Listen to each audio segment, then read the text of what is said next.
I've ruined everything. It Tina, was please going mock so him. great. Mock him. Oh wait. All right, I'm Mock at 2 him seconds. in the I'm at two chat. seconds, Okay, go and back to we. 0. Go back to 0. Jesus, man. Come on. Hey, all right, all right. Alright. We're at 0. Everybody's at 0. We're at 0. Yes? Yeah. Okay. Ah. 5, 4, 3, 2, 1. Press start. Let's go. Let's get into this next series of games. Okay, so And now that Perch is back, we can actually start talking about League of Legends and things that pertain to Vantage Esports. We are here with the game between Band Rumble and Toon World, and I'm very excited to get back into casting these games. What do you think about these team compositions, Perch?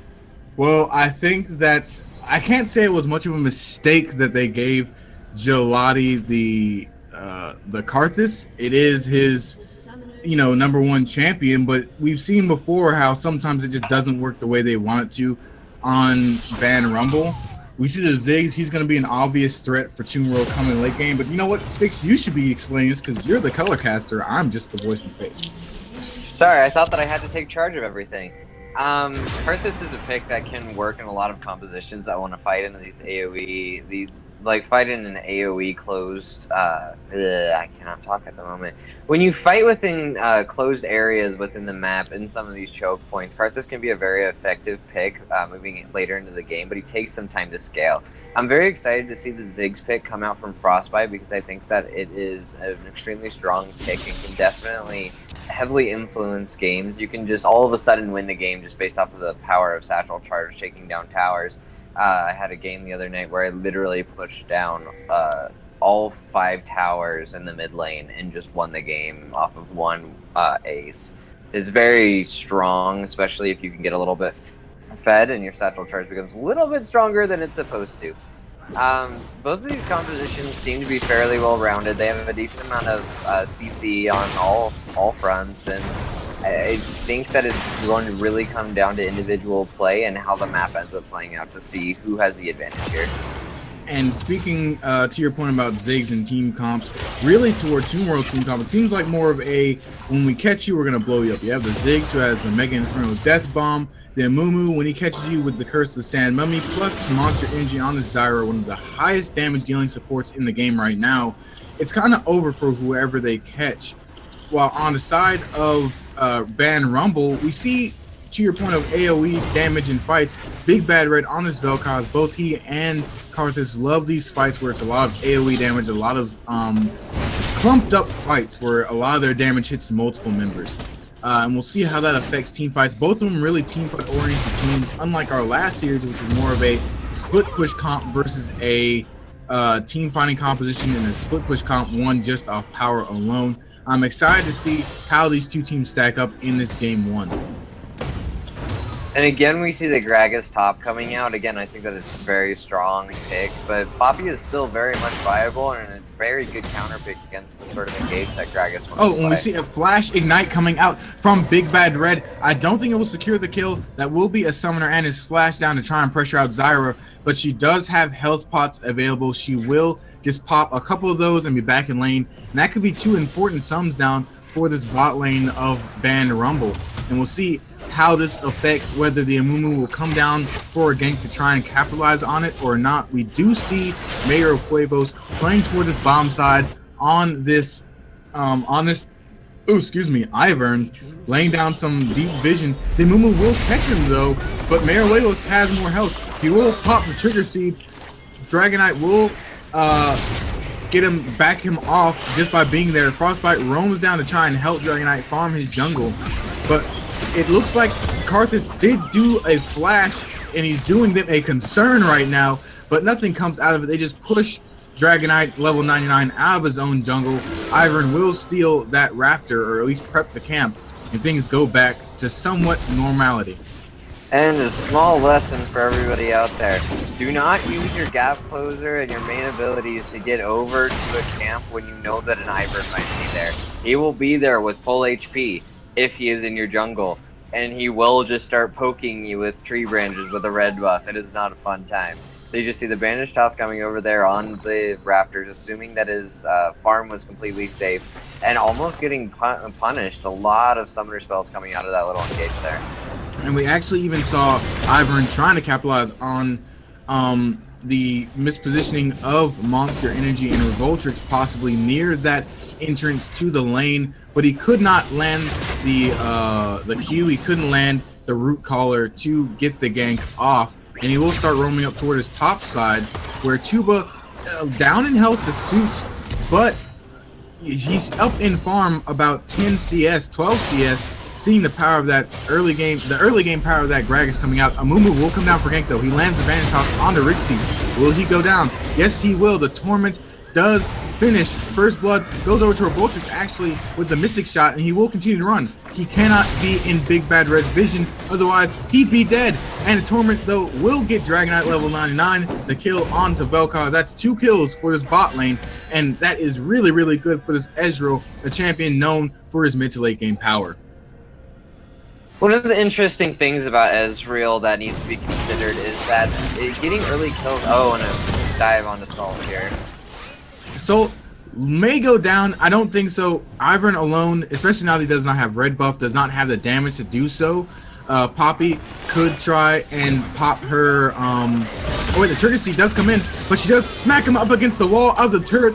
What was going on? Why would he do that? He should have known that she had to charge there, ready to smack him into the wall, and he was taking turret pressure, and the bushes do not take off turret aggro from you. That was a mechanical mistake coming out from Ivern, and now Poppy gets a free kill, can TP back up to this lane and claim this next wave coming in.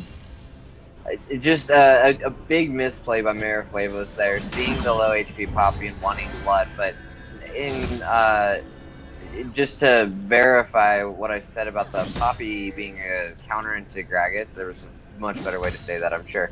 But as soon as he tried to dive her with the body slam there, you saw the steadfast presence coming out, managing to ding him off of her and stopping that dive from actually coming to fruition. If it was any champion other than Poppy, she's dead there. But again, on the Ezreal getting early kills actually isn't that influential. I'm curious whether he's going to go for the early Bork Rush after tier that's starting to become very popular. I'm unsure about how I actually feel about that build, but an Ezreal getting 2 kills early means that he gets a tier earlier. It really doesn't, any of the early gold advantages that he gets doesn't start to show up until that 20-minute mark. Then he'll be significantly stronger than the other AD carry if he has an advantage. But right now, all of that means is that Ezreal's going to be able to farm a little bit better. And Red just showing so much presence in the bot lane. It's something that he prides himself on. It's something that has come to become a staple of his play and advantage, that he applies so much pressure onto this bot lane, on these caster supports. It's what he does, and what he does ain't pretty. And we see because of that pressure being applied in the bot lane, it leaves Karthus and the Ivern Mirafuevos being able to roam in and steal that red, and it looks like they might be looking for a 4-man dive. This wouldn't be that hard to set up. A good root collar with a Trigger Seed could make this happen. Karthus does have his ultimate as well, so they wouldn't have to commit too heavily. And you're right, they are stuck. But we don't see an engage. We just see a little bit of turret pressure going down, a little bit of hits, but we don't see Van will actually go for it yet. They're getting positioning on the dragon. And we see they don't even care about the dive. They could have dove them, but they just don't care about it. And we see Tuba being engaged upon, trying to get a response from Dragonite in level 99. The Curse of Sad Moment comes down, so does the Keeper's Verdict. The cast comes out trying to delay some time. Tuba hiding in the bush, trying to survive as long as he can. Oh, the Carter's ult could get 2 kills. He gets 1 off of it though. And a pretty good trade right there, all things considered. 2 ultimates, several summoner spells, just to trade kills, and a dragon coming through for Ban Rumble. Good start. That's the power of the Karthus pick, his ability to just punish people for making sloppy plays. That's why he's viable in solo queue. You see people taking plays and pushing themselves a little bit too far. The minute that they do that is the minute that they die to a Karthus ulti. But we see the Ashe, we see Rixie on this Ashe actually go down in the bottom lane. I believe Zyra did use the Stranglethorns to secure that kill for Revoltrix. and the lead in bot lane continues to grow as Ezreal now is 2-0-1. He continues to get extremely far ahead of this Ashe, who is going for the early Bork build. Big Bad Red will pick up that blue buff, and we see significant gains in the side lanes coming out for Toon World right now, and that might be the key to their victory, as this mid lane, Gelati with double buffs might have this mid lane wrapped up, at least until we hit the mid-game transition. It's important to notice the CS discrepancies in some of these lanes. So you see Tubo with the 73 to 43. That 30 CS advantage actually cancels out the gold advantage that Ezreal has at the moment. There's also a gold lead in the bot lane on Rixie as far as CS. So that actually, again, cancels out the gold lead that is currently on Ziggs. So all in all, you see that they're still fairly far ahead in gold, but for this stage in the game at 1K. But right now, their position actually isn't that bad, even though they're down 5 kills. And we just see right now, as far as jungle is concerned, looking at this pathing, seeing the power of this Ivern, able to just go in and easily steal camps and diminish this Amumu. But we see the explosive cast coming out. The root collar does miss, however, they cannot complete that gank onto Salt, trying to kill the Poppy and get this pressure. Gelati will go down the Mega Inferno Bomb, getting the kill. He cannot get the kill on the Frostbite with his passive, unable to complete that.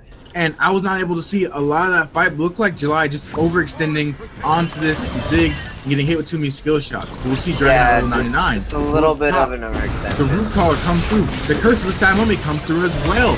And that might be a kill in top lane. The Despair trying to burn them down. Revoltrix gets to kill in bottom lane, but I'm still stuck in top, and it's still skirmish up here. We see Tuba actually get the kill on the Poppy, and Dragonite level 9 is down next. And it's just action everywhere. 8 for 3, kill score now off of this hectic early game.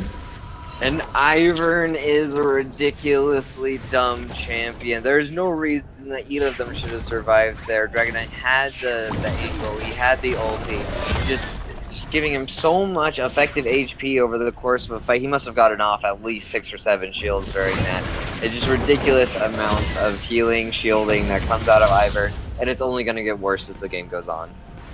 However, I have to note that because they could not take down that top lane turret, and because there is a double kill in the bot lane, it is basically a glorified 2-for-2 trade. Now we'll see how important those kills onto this Ivern and onto this Gragas affect the game, but it feels like that sort of negated the play made in the top lane, just having the 2 kills go down in bottom. Don't get me wrong, I'll take 2 kills on my AD carry over my top laner any day, but if you can make this Poppy irrelevant, it makes it a whole lot easier to kill the fed AD carry. Correct. And I want to just see, my question now is, where does the map focus shift? Does Toon World decide to focus more on this bottom lane now that Ezreal is getting ahead? He's at 4-0. He already has the Phage and he has the Sheen looking to build that Triforce. Do they focus their attention to bot lane, or do they continue to try and find these skirmishes in top lane? It seems like the mid lane is going in Frostbite's favor. He is up a lot of CS and he does have 1 kill over Gelati. It just restricts. Where do you think they should focus coming into this mid game as we were about to hit 15 minutes? I think that it's going to be very important for Toon World to get this bot tower down and allow Ezreal to use his advantage by going top and pressuring Tuba out of the tower. I think that for Rumble, it's going to be very important to get those top towers so that they can do the same thing, splitting Rixie up from this Ezreal. Again, just getting those bot lane rotations in order to give yourself a little bit better chance to get more farm on people that need it. As the game moves forward, it's going to be interesting because Revoltrix is actually choosing to try and snowball his lead through buying Triforce, and his composition is already so packed with damage between the Amumu, the Zyra, and the Ziggs. I'm unsure about whether or not he should just get Frozen Gauntlet to try and survive through these fights more than just doing the pure DPS that he already has because he's ahead. And we'll see Dragonite level 99 come in. The Flash and the Curse of Sad Money combined with the Mega Inferno Bomb waste Gelati And like I was saying earlier, oh, the kill's gonna come in on Frostbite. That hurts. Feels bad, man. Ivern trying to kill Dragon Knight level 99. Daisy has been popped. She is coming in. He goes back in with the bandage toss. He might actually die for it. No, Ivern just doesn't have the base damage, and it looks like Revoltrix will try and come in and clean that kill, or at least relieve some pressure. The red team, Tuba will take down the first brick, and he'll continue to go down on Assault. The Dragon Stick doing work. The charge coming in from the Poppy, trying to dissuade him from going any further, and it seems like it will. That'll be first brick. And as I mentioned earlier, it seemed like this Tomb Road competition was, hey, we're going to catch you with a spell, and we're going to have Ziggs and Zyra blow you up, and that's what happened in mid lane. Ziggs has a ton more damage than people are really giving him credit for. Ever since sort of fell out of favor in the bot lane due to the lethality changes and some of these things that ended up influencing the meta, people have kind of forgotten that Ziggs has existed, but he's sort of been a staple in our little Vantage meta here for a long time, where you see sort of these strange trends coming out in certain lanes. And he has a ton of base damage on his ult, especially if you hit the inner circle. And you just see that they literally deleted half of Galactic's HP, and he's only level 10. And we see Van Rommel will actually take this dragon. It's a Cloud Drake, so not that impactful this early game.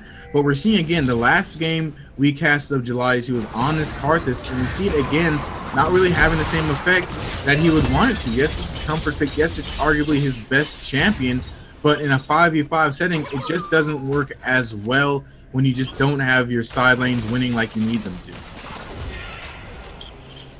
When Gelati picks this Karthus in this competitive 5 setting, I feel like it's almost a statement of, you guys can't play a clean game.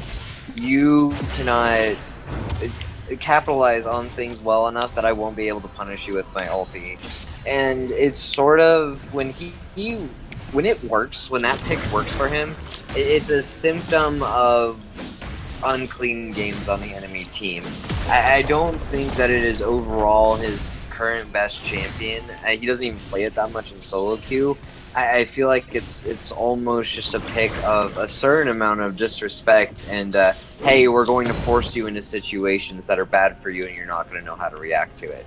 Which is fine when they're playing a proactive style, but if he ever gets behind on this, it is a serious detriment to his team. And we've seen in the Galactic Vision that a lot of teams, or at least the top tier teams that you want to try and beat, don't really have that many mistakes where they have a lot of sloppy games like that. It's really clean play to where once they get ahead, they stay ahead, and the Bandit Toss will land, the Curse of Sand Mummy as well. The Mega Inferno Bomb comes out as well. Gelati flashes forward, actually, trying to land the multiple Qs. Frostbite actually goes down to them, and Dragon Knight level 99 is next. Daisy is doing work. He tries to go back in with a Bandage Toss, hoping the Despair will get the kill, but it does not happen. That has 2 kills going over to Van Rumble, and just as we're saying that it might not work, there goes the sloppy play you were talking about. Amumu going in with little support. Well, support, yes, but not being able to burst out Gelati in one go, and once that happened, Frostbite ran out of mana, and all I could do was just take multiple Qs from Gelati. And here's the breaks of being behind against an Ivern. All of your jungle are now belong to him, Dragon Knight. I'm sorry, buddy, but you just don't have any control over any of your camps at this point if he plays the rest of this game effectively. We'll see if he does. He might actually get caught out, but oh, Rift Herald take for Tuba would be a huge deal for him. And they're going for it, and the sad part is that Tomb World does not have a single ward on this Rift Herald. It should be free. They might trade a tower for it. Depends on how fast they can take it. I think the Poppy should get the tower off this, but I think that's a worthy trade, Rift Herald for a tower, especially since first brick has already gone down. And this game is staying a lot closer than our last one, and I think it has to deal with the wave clear elements plus just the somewhat sloppy play as we see the Keeper's Verdict come out to stop Tuba. The steadfast presence also stopping the root caller from coming through from Mara Pueblos. Daisy trying to catch up and do work, trying to help her friend Ivern. They will catch up to Solt. Tuba goes in with a body slam. The knockup by Daisy comes through. Solt still trying to get away. The charge is coming through. Top lane is going down. We see a little bit of action in bot lane, but Solt will get hit. Tuba gets the killing spree, and he'll continue to push in this lane. Dragonite trying to come in, misses the bandage toss. The Despair is doing work. Does he have Curse of the Sad Mummy up yet? I don't believe it is up now, but he's got himself in a bit of a sticky situation as he has come in 2v1. Gelati will get the kill on the Rampage. He didn't want to pop the Curse of the Sad Mummy, I can only imagine, because he didn't want to waste it. He knew it was 2v1 and dead. The Mega Inferno Bomb not being able to do enough work to give him a chance. The arrow actually comes in and hits Monster Energy, and Gelati wants Revoltrix next. The ultimate is popped by Big Bad Red. Gelati trying to land Lay Waste one after the other, but he can't do it. The bouncing bomb comes through the zone off, and we should get a reset. Except Mayor Wavo is coming behind the flash body slam from Tuba, and the Stranglethorns come through, but Zyra is dead. What a play!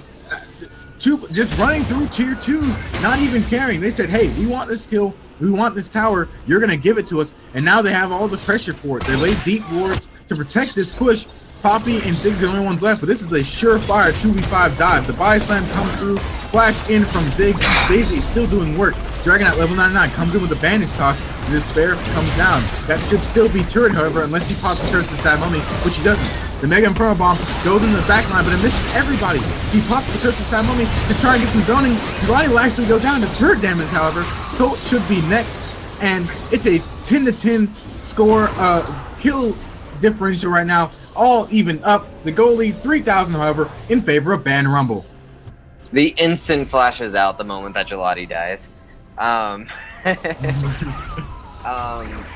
It's very important to note that with the Rift Herald take, Tuba is one of the better players in this league right now, and he is shown to be able to carry out of most anything that he plays.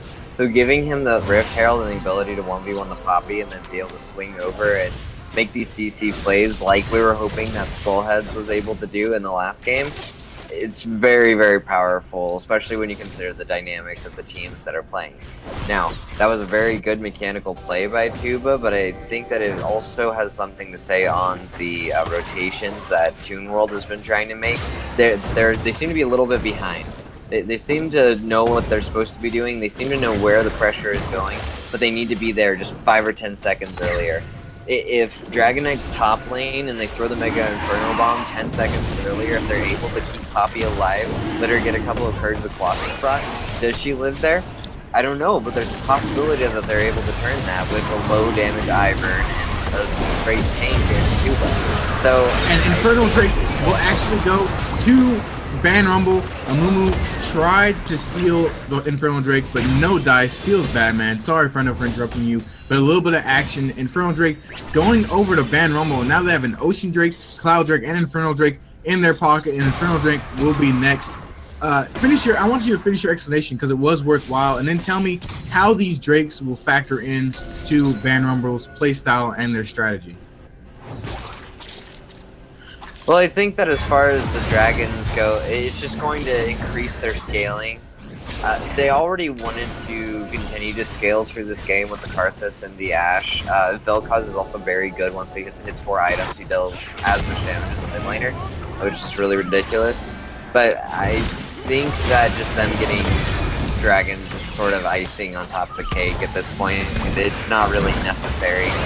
I think that if Toon World is able to sort out their communication and get to these plays a little bit more quickly, they're going to be able to have a good shot between these mid-game rotations. So I feel like they need to clean that up a little bit. That's the part that they're lacking on it. Oh my god.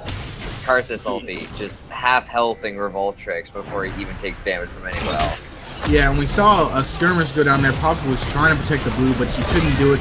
They traded, I thought for a minute that they traded 1-for-1 on the kills, but then Gelati comes through with the Requiem, nets, I believe, well, yeah, he netted the extra on the Monster Energy, and that's enough for them to start this Baron. Mega Inferno Bomb will come through, trying to get them off of it. Grixie taking a lot of damage. Dragonite, level 99 in it. Can he steal it? He cannot!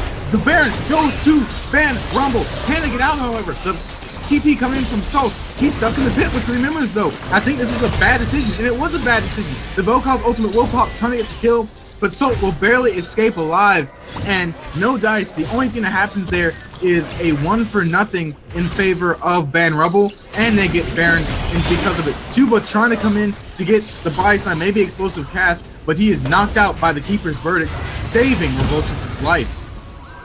I think that Toon World is playing a little bit too risky. They're playing like they're way farther behind than they actually are. You see Dragonite going for 2 very, very low percentage steals with no actual pressure on the map to support it. And there you see Salt with a very late TP coming in, trying to make something happen. I think that they need to just slow down their game, realize the position that they're in, realize that they are down gold, but utilize the things that their team composition is good, which is wave clearing. It is scaling. So just group up, give your Ziggs the ability to get that farm from them pushing. Don't try and contest too many neutral objectives, and just let your champions scale. Let your champions do what their kit wants them to do. And actually, Salt will get hit by the wall. Gelati is laying waste, trying to get this kill. Crit after magical crit hitting. The arrow actually comes through. Salt will go down. That's a dead Poppy. And this should actually be a bot tower as well. Dragonite level 99 will be smart to back off. He does have backup, however. The TP coming in from Tuba. As Gragas joining the fight does change things. And Toon World will have to back off. I didn't think the Poppy was going to go down in that situation.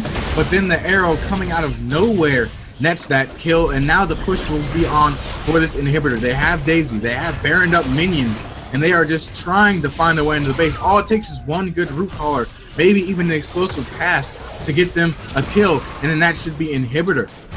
Notice the mid lane pushing in. If they play their rotations correctly, they don't even have to take this bot lane tower. They can just pressure it, keep them in the base. Poppy will respawn soon, but if they just rotate to the 4 waves mid, buff them with Baron, they should be able to get an inhibitor off of this Baron buff. And we actually see the Banner of Command coming out, trying to prolong this push. But I don't think it's any dice when you have an Ashe that can safely clear that minion. And like you said, mid lane is about to start pushing in the favor of Ban Rumble. Things are getting dangerous and dicey for Toon World. How long can they sustain this hold? A Baron buff will be gone in about, I want to say 30 seconds. So maybe they can last till then.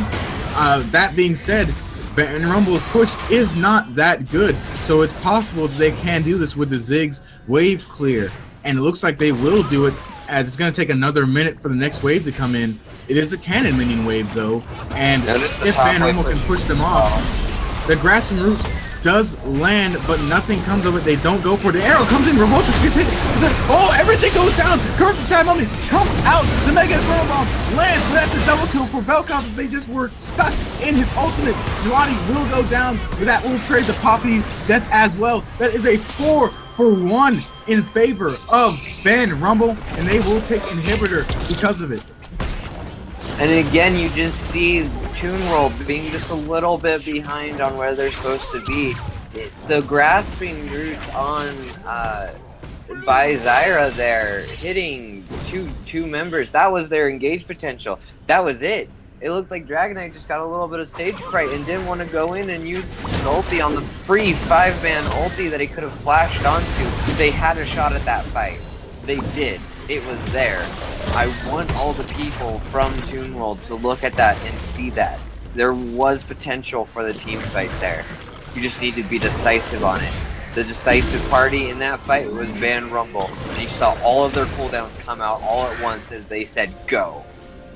Yeah, and it was a lot of like you said, it seemed like he was just like really hesitant to go for the bandage toss, and then when he did go for it, it was way too late. And yeah, the Curse of Sad Moment and Stranglethorns came out, but then after that, there weren't that many other forms of lockdown. The Grasping Roots was still on cooldown, and Tuba actually being really smart, popping that Black Stone, so that the only way in for Amumu is to bandage toss and get himself stuck in the pit. And now the Ivern Brush will come through, and it'll be impossible for him to contest this dragon now. But like I was saying earlier, when he did go in, it was just terrible timing and communication.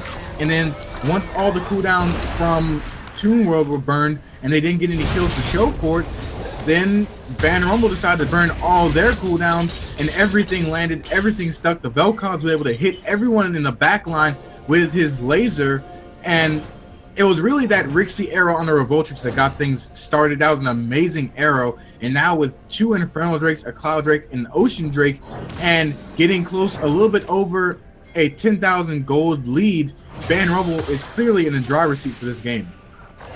Yeah, super props to Rixie this game. He's hit two very influential arrows that were not exactly the easiest thing in the world to see. If this game goes down in the favor of Rumble, I would seriously consider giving Rixie MVP. Those two plays were so influential that he almost deserves it. Now, I want to look at Sticks. Tell me, what does Toon World have to do to try and find their way back into this game? I don't know. It's going to be really hard. Like we said, the gold lead is pretty big, but, you know, never say never in League of Legends. We've seen more insane things happen. Tuba's coming in from the side, or he hits Monster Energy with the body slam. The explosive pass comes through as well. That'll be a dead Monster Energy. The Stranglethorn comes out to wasted her cooldown just to die. The Curse of Sad Moment as well comes out. The Dragon Knight level 99 will be next. Tuba hits him with a Drunken Rage, and he goes down. The Mega Inferno Bomb coming out, trying to buy some time. Revoltrix gets hit with the Root Caller, and he will be next. It's a chain of deaths for Toon World, and now Frostbite is about the only one left. Salt is trying to deal with these super minions in the bot lane, but he won't be able to deal with them for long. This should be another inhibitor going in the favor of Ban Rumble. That should be two inhibitors if they play this correctly. They've got like 4 waves pushing into the mid lane. Unless Frostbite goes to go clear it now or uses his ulti, which is currently down to clear those minions, this is going to be another free inhibitor, all due to the wave management. And I think that Toon World has the tools to win this game. They have the wave clear. It's just they've let it snowball to a point through, I think, indecisiveness a little bit, and through just generally getting caught that it's a bit far gone. Yeah, and we'll just see Ban Rumble start ushering in these super minion waves, keeping the push going, not allowing Toon World the presence to be able to clear waves effectively. And we have super minions pushing this Nexus turret in the bottom half of the map. Dragon Knight hits the not Dragon Knight, Tuba hits the explosive cast. That will be Dragon Knight going down. And Salt should be going down next. Gelati is laying waste to Toon World. He does get popped, but he is still landing passive Qs, and the ultimate comes down. Revoltrix will be next on the docket, and that should be game in favor of Ban Rumble. The Mega Inferno Bomb comes out trying to buy time. The Bouncing Bomb can't land the back end kill. That really feels bad, man. And that will be game 1 to Ban Rumble. Feels bad, man. When the Gragas ults your tanky engager into the team and you get insta-bursted. Feels bad, man. Now, Sticks, what does Toon World have to do for this next game? Do they change their pick and bans? Do they try a different strategy themselves? Or is it just individual stuff or just team play within the game that kind of spelled their doom? That was exclusively like individual and team play. I feel like we had a little bit of a lackluster performance coming out from Salt, getting caught a few times by Mayor of Huevos and Tuba, but he also made some good plays. I think the Dragon Knight's on one of his main champions. He's very comfortable on Amumu. I think that he needs to trust himself a little bit more with his ability to play the champion. I've seen him do some insane things. I think that Zig's pick was good. I think that they have a lot of wave clear potential. I feel like the Ezreal being able to self-peel with a caster support is perfectly legitimate, and I feel like Revoltrix played the early game really well. I'm trying to remember at what point there was really a turn in this game, and it was honestly the 2 failed steal attempts by Dragon Knight that felt a little bit too desperate. Once he died to the dragon, the entire tempo of the game shifted in the favor of Ban Rumble. And I think that that is just a symptom of feeling like he has to carry the game single-handedly when he has a support cast and a team that has a ton of wave clear. I agree. I feel like him going in for those steals really opened up the map for Ban Rumble and allowed them to create pressure where there shouldn't have been any pressure. But we will see if Toon World can bounce back and try and take this and make it a draw in game 2, which will be coming in about 5 minutes. See you then.